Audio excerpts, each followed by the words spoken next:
श्रीरङ्गमङ्गलनिधिं करुणानिवासं श्रीवेङ्कटाद्रिशिखरालयकालमेघं श्रीहस्तिशैलशिखरोज्ज्वलपारिजातं श्रीसन्नमामि शिरसा यदुशैलदीपम्.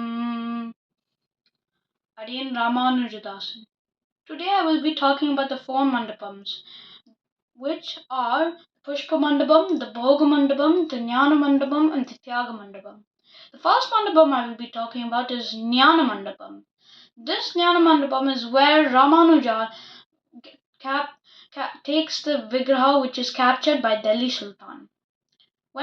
This is when Ramanuja escaped and went to Karnataka because of Kirmikanta Choral and his harassment. When he did, Lord appeared in his dream and told him to take him out of the termite hole where Delhi Sultan kept him. When he arrives, he pleads Delhi Sultan to give this Vigraha back, since it was not his.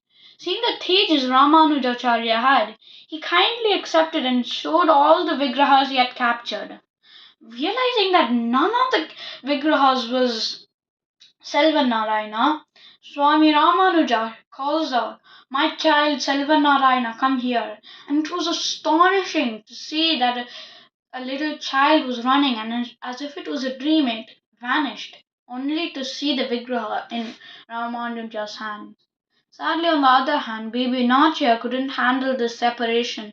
She went to the room in premises, and it said she never came back out again.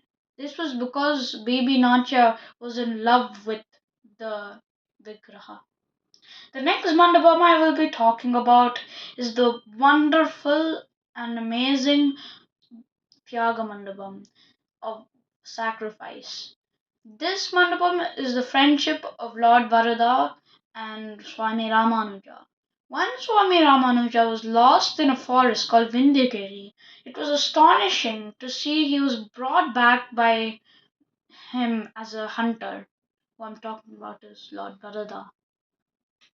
This is how Ramanuja again performs a deed by doing Tirtha Kainkeriam to Lord Varada.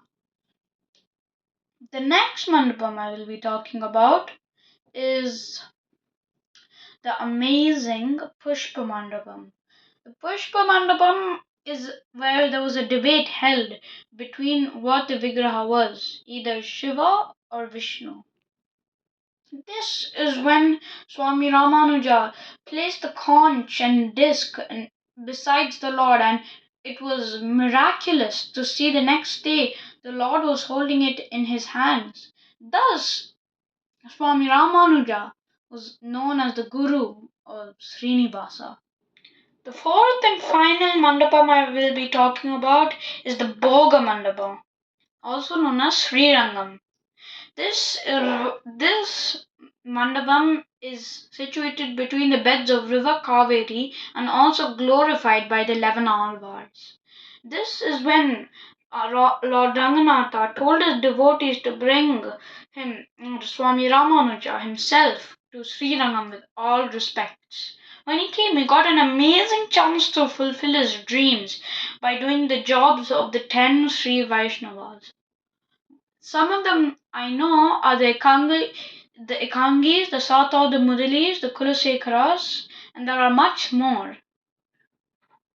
This knowledge I have attained is from Upanyasas and further readings, which also give further explanations about these mandapams. Srimati Ramanujaya Namaha.